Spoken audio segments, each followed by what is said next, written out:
Tonight on Blue Mondays, a huge bust goes down in Texas for Medicare and Medicaid fraud. A heated debate between the parish president and the council chairman. And a look at the Democratic candidates on the ballot for March 24th.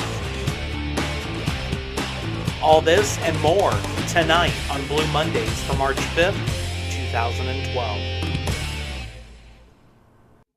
Good evening and welcome to an all-new season of Blue Mondays. I am your host, Stephen Handwerk. Blue Mondays is on the first and the third Mondays of every single month at 8:30 p.m. on AOC 1, Cox Channel 15, or LUS Channel 3. And Blue Mondays, we take a look at local, state, and national news, from a progressive perspective and tell you why we think you should care. You can find us on Facebook at facebook.com/Blue Mondays LA. And you can also follow us on the Twitter thingy at Blue Mondays LA as well. You can tweet us or hashtag us or any of that kind of stuff. And hopefully we'll know about it. But the best thing to tell you is come to our Facebook page, because that's where we're going to be posting our show notes so that you can actually link through and see what's going on with all the stories that we give you. So tonight, first up, 7 arrested in a massive Medicare fraud case. Health and Human Services Secretary Kathleen Sebelius and Attorney General Eric Holder held a press conference in Dallas this past week to announce indictments against Dr. Jacques Roy and others. Roy is accused of bilking taxpayers with a whopping $375 million in Medicare and Medicaid fraud. The president established a joint strike force between the Justice Department and HHS to attack these sorts of fraud, which are the key driver to rising costs for healthcare. Private and public sector healthcare fraud costs Americans $60 billion per year, according to Holder. Here's a clip of part of the press conference where they announced the indictment. Take a look. This morning, Dr. Jacques Roy and 6 other individuals were arrested on charges which were unsealed here in Dallas today, alleging that the defendants participated in a healthcare fraud scheme involving nearly $375 million in fraudulent billing to Medicare and Medicaid. This represents the single largest fraud amount orchestrated by one doctor in the history of our Medicare fraud strike force operations. Through the determination and skill of our strike force teams, we are demonstrating to those who would commit healthcare fraud that it won't be worth it. If you do this, we will track you down and we will prosecute you. The indictment alleges that Dr. Roy's company, Medistat, consisted of just 4 doctors and approximately 15 nurses. Yet, for the 5 years covered by the indictment, Dr. Roy's company is alleged to have certified more Medicare beneficiaries for home health services and had more beneficiaries under its care than any other medical practice in the country. Wow, in the country. That's pretty huge. It should be noted that this strike force was created underneath President Bush, but it languished. Underneath President Obama's team, he's devoted more resources to the team, and as a result, 1,430 individuals were charged with fraud in 2011 alone, by the way, and we were able to reclaim $4.1 billion in improper payments from health programs. So this is huge, and we should certainly care about it. It's incredibly important for us. Next up, a heated debate between Joey Durrell and Jared Bellard. Wow. If you didn't get to see this, they now have the stream posted for the clip of this online, and we're going to post it on our Facebook page. So check out our Facebook page to see it for yourself. But this last week's council meeting saw for the first time in quite a heated exchange between council leadership, Chairman Bellard, and the president of the parish, Joey Durrell. At issue in this whole drama is the repaving of a parking lot in Giudice that has been on the budget now for, I guess, more than 3 years. But the administration has refused to move on it. Flash back a few years with me, if you will, when the council approved this, along with another project for Jay Castile's district, District 2, in Carencro. President Durrell vetoed these two projects, and the council then overruled that veto in a 7-2 vote. Okay, now, fast forward to last week's meeting, and Castile's project, guess what? It's been done. Ballard's has not. Chairman Ballard questioned President Durrell on this, and the exchange, well, it certainly got interesting. Throughout the exchange, though, what seemed to be coming out of it was this. Ballard's not willing to work with anyone. He wants it just his way. He doesn't want to work with folks. So, that's the difficulty that we're seeing with a lot of these, I was going to say something pejorative, but these tea enthusiasts, that's their problem, right? They're not working with anyone. And because of that, they then get upset when projects don't go the way they want. But at the end of the day, you got to play ball. You got to play ball. That's what it comes down to. Ballard seems to want to have a quid pro quo, and, I don't see the administration moving much. Apparently, though, Councilman Castile worked with the administration and sorted out some of these issues, and thus, his project in Carencro got completed. Ballard doesn't appear to have, or even want, the same relationship with the administration, so I don't see it moving. I don't see nothing changing. The trouble about this entire exchange is, if it weren't so funny because of these two people hitting heads, by the way, both Republicans, the problem is that people are not getting served, okay? That's where the problem is. If these gentlemen can't get together and work out their differences, we're going to be having the council like we had 4 years ago, which I don't think any of us want to return to. Next up, an update on the Republican Survivor contest that's going on. Let's see who, as we say here, dimwit, foul play, and shout last. The Republican campaign, it's still going on. Michigan and Arizona just held their Republican contests last week, and more of those, with more of those results in here in just a minute. Super Tuesday, though, is tomorrow. 10 states will have their primaries or caucuses. Alaska, you betcha. Georgia, Newt's home state. Idaho, I got nothing for Idaho. Massachusetts, one of Romney's home states. North Dakota, where cows vote. Ohio, my home state, where it's going to be really interesting. Tennessee, a southern state, which favors Gingrich, and Santorum on paper at least. Vermont, Romney's favored there. And Virginia, interestingly enough, only Mitt Romney and Ron Paul are on the ballot in Virginia, because apparently the other two don't know how to fill out paperwork. That's the only thing I can understand. So, let's first start with Santorum. Wow. Okay, so he barely lost in Michigan, but he's doubling down on the social issues. What cracks me up about this guy is he's complaining. This media is always saying I'm talking about social issues. But let me tell you about social issues. It's crazy. The guy keeps falling for this. He has no messaging discipline whatsoever, and the guy's cuckoo for Cocoa Puffs. One of the best quotes, though, I saw from one of my friends actually said, he's one of the greatest minds of the 16th century. So that means a lot. The biggest thing, though, that happened with Santorum in the last week that you should probably know about is he called the president a snob. Yes, he called the president a snob because the president feels, like most of us do, that every kid who wants to go to college should be able to go to college. But according to Rick Santorum, that makes him a snob. Next up, Romney. Thurston Howell III, as I think I'm going to call him. Mittens just wasn't sticking for me. So Thurston Howell III, he can't seem to keep his darn foot out of his mouth. Which by now, he should probably have like athlete's tongue or something. His comment of, my wife drives a couple of Cadillacs, actually. You got to be kidding me. In fact, take a look at Mitt's out of touch clip. Here you go. And today, Romney's #1 rival suggested Romney's not only out of touch with the economic realities of regular Americans. The frontrunner can't shake the out-of-touch rich guy image. Those voters who may feel he's out of touch. Being someone who seems woefully out of touch. Saying he's out of touch with reality. He's out of touch, out of touch.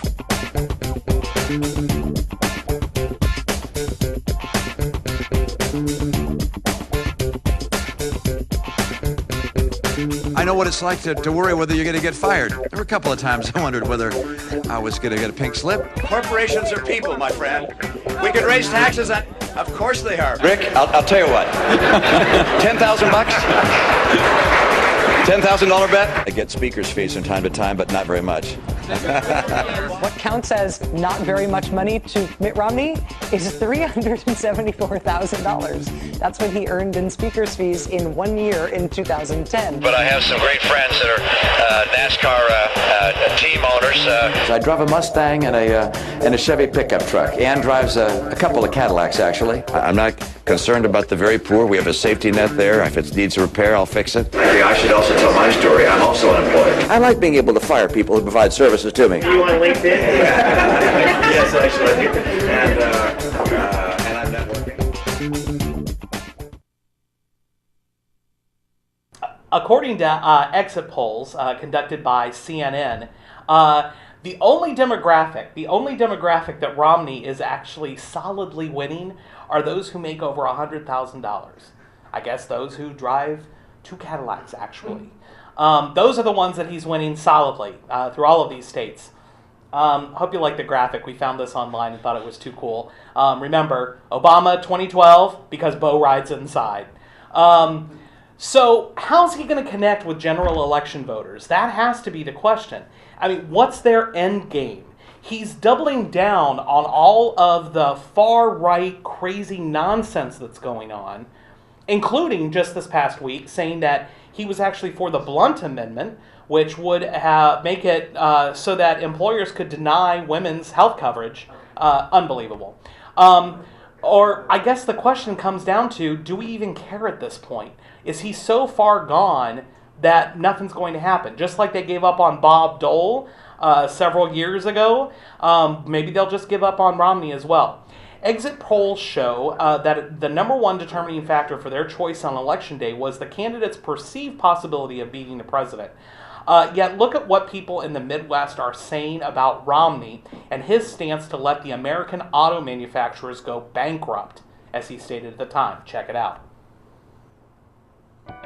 You said, quote, if General Motors, Ford, and Chrysler get the bailout that their chief executives asked for yesterday, you can kiss the American automotive industry goodbye. It won't go overnight, but its demise will be virtually guaranteed. Well, that's exactly right. For Mitt Romney to say something like this, I'm appalled. It's disgusting.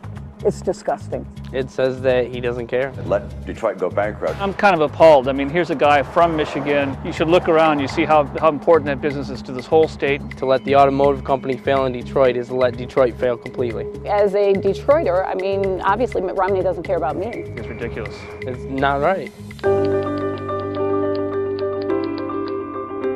The emergency loans gave American workers a chance to show their stuff again.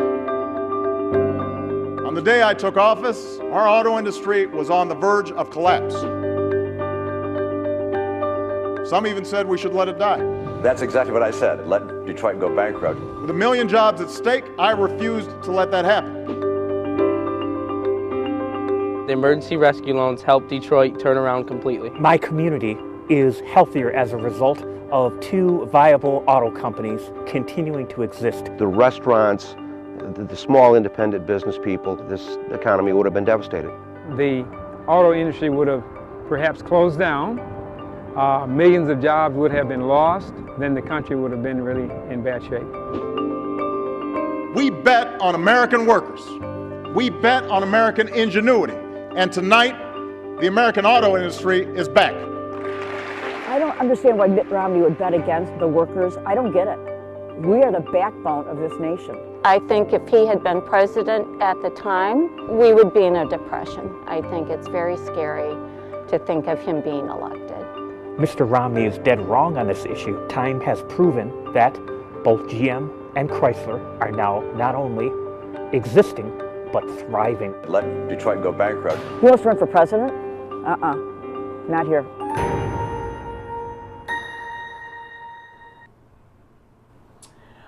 Mitt has a lot of explaining to do, that is for sure. And since tomorrow is Super Tuesday, you better bet that that ad has been running all over Ohio, especially because that is a manufacturing state. Next up, Ron Paul. Oh boy, Ron Paul. Well, I guess he's still in the race. I haven't heard much from him, but I hear that he's still in the race. The interesting thing here is, remember, he's playing this inside baseball game where he's making sure that any of the folks that get elected to be a delegate are secretly for him. So that's what he's working on in all of the states that we've seen thus far, he claims. It'll be interesting to see how that folds up. Gingrich is next. Oh boy. Well, he's still holding on, and it's looking worse for him each and every day. He's placing all of his efforts on these Super Tuesday states, which I guess 2 of them sort of favor him. We haven't seen recent polling data from some of them up to right now when we're recording the show, so we can't give you any of the inside numbers. I guess he's thinking he has a chance in Tennessee and Georgia, his home state, and Virginia. Oh, well, wait, that's right. He didn't fill out the paperwork in Virginia, so he's not even on the ballot in Virginia. So, I don't know. How can you even trust a president when his team can't even get his paperwork filled out correctly? I don't know. Next up, March 24th are the party elections in the presidential primary here in Louisiana. Both sides of the aisle will be voting, so Republicans and Democrats will both be voting on that day. Obviously, I don't care about the Republican side other than, to pop popcorn and watch the insanity. But for the Democratic side, I do care. And there are a lot of things that are going on that we figured we would let you know about. The Democratic primary is as well, so you will be able to vote for the president. He doesn't really have any serious challengers. There are other names on the ballots, but they're not serious contenders. But we do hope that folks will go out and not forget that they should go out and vote. But the party elections, I hinted at you on our previous shows that we have a slate of candidates that here at Blue Mondays we are supporting, and hopefully you would like to join us in supporting them. So we figure we tell you a little bit about these candidates today. So let's start with the local party candidates. Here we go. Okay, so with the local party candidates, let's talk about these folks first. First off, the Democratic Parish Executive Committee consists of 5 at-large members and then 1 member from each of the 9 council districts that we have. Okay, the only races that we have, because some of us, like myself in this election, were elected without opposition. But we do have 2 that we want to call your attention to. First up, for District 6 is Haywood, Woody, as we all know him and call him by, Woody Martin. He's in District 6. Our good friend and also show producer here at AOC is Barbara Connor, and she's running in District 8. And then we have the at-large candidates. There are about 9 candidates running in this race as of showtime. And with this race, the 4 that we're really good friends with is Elroy Broussard, Lester Gauthier, Mike Stagg, and Portia Evans-Wilson, who also does a show here at AOC. The reason why we're bringing these folks to your attention is this group of individuals has gotten together, we've talked amongst ourselves, and we said, you know what, we need to put the petty bickering aside, and we actually need to do something for the people in which we are elected to represent. So that's why it's so important that we elect some good people for this. So more than anything, get out there, find out about these candidates, and make sure you vote on March 24th. Next up, let's talk about the State Central Committee. State Central Committee seats, these are different. This is kind of like the local committee, but on a statewide basis. Each one of the state house districts have 2 seats for the Democratic side. The seat A, which is reserved for a female, and the seat B, which is reserved for a male. Of those, the individuals that we're working together with, that everyone's kind of fighting for here, those individuals are in District 96, seat A, Portia Evans-Wilson.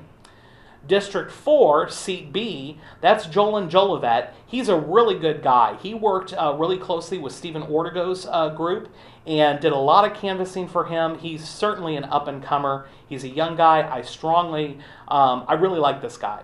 Another individual, another good friend of mine, District 43, Seat B, that's Jonathan Irvin. Really want to support Jonathan. He's a great guy, hard worker. He's one of the working men out there that works from oh my god o'clock at night till oh my god o'clock in the morning. So gotta like him. And of course this District 45 guy, Seat B, Stephen Handwork, yeah, that's me. So I'm hoping that this team that we're assembling, this team that we're putting together for you, to work hard for you, I hope that these individuals will be there and that you'll support the individuals. But more than anything, just get out there and vote. That's the important thing. All right, so next up, President Obama spoke to a gathering of UAW workers this past week where he spoke directly about the key difference from the Republicans on the Hill and his administration. While this wasn't really a campaign speech, he certainly landed a few blows on Romney. Take a look.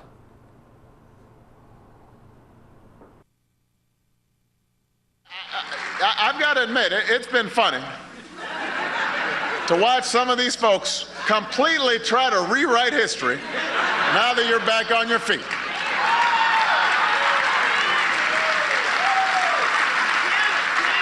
The same folks who said if we went forward with our plan to rescue Detroit, you can kiss the American automotive industry goodbye. Now they're saying we were right all along.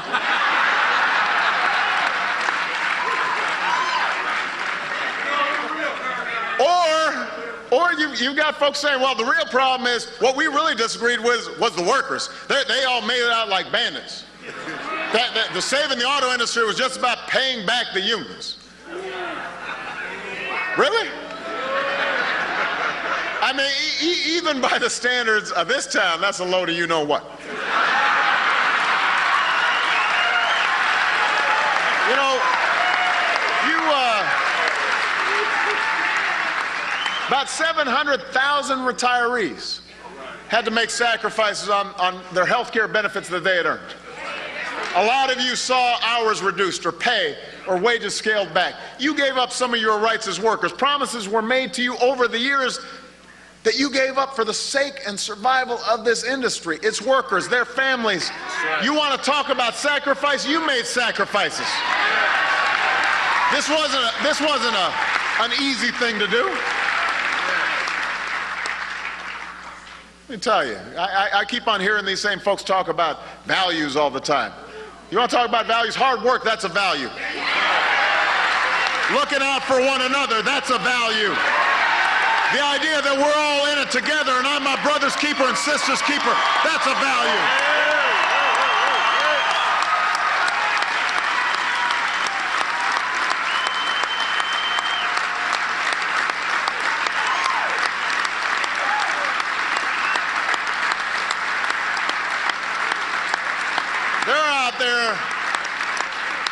They're out there talking about you like you're some special interest that needs to be beaten down.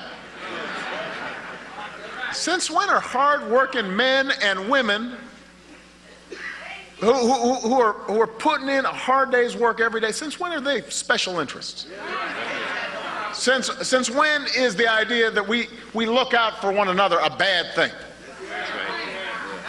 You know, I remember my old friend Ted Kennedy. He used to say, what is it about working men and women they find so offensive? What is it that they find about, about hardworking men and women that they find so offensive? Indeed. Thank you, Senator Kennedy. We miss you, that's for sure. But, oh my goodness, look at the time. We're almost out of time. So, you know what? We don't have any time, no time at all to talk about. Mitt Romney comes out in support of giving student loans back to Wall Street. Yeah, that's after our president stripped out the middleman and made sure that since, you know what, we as a country are already guaranteeing these loans, why do we have to put all these middlemen in there only to jack up the prices that kids have to repay after going to college? But you know what, we don't have any time to talk about that. No time to talk about David Vitter. David Vitter and virtually all of the Republicans in the U.S. Senate voted to give employers the right to pick and choose which coverage your insurance program covers. So yeah, that's right. If the employer decides, you know what, I don't like covering for, women's issues. That makes me nervous. So we're not going to cover that. Yep, that's fine with them. No problem at all. But Democrats were able to fight it back and stop them from that. But we don't have any time to talk about that. We also don't have any time to talk about the Bessie Board just voted to give public tax dollars to private schools via the voucher program, expanding the subsidies to the rich while crippling the public schools that they were entrusted to protect. But we don't have any time to talk about that. We also don't have any time to talk about, we are hoping and praying that the president vetoes a bill that would make it illegal to protest in front of any federal official. Unbelievable. If we give up our right to protest, that's a really bad thing. But you know what? We don't have any time to talk about it. So since we're out of time, we want to remind you, check out Blue Mondays on Facebook.com/Blue Mondays LA. Tweet us, do all that good stuff. More than anything, though, take care of each other. Good night and good luck. Take care.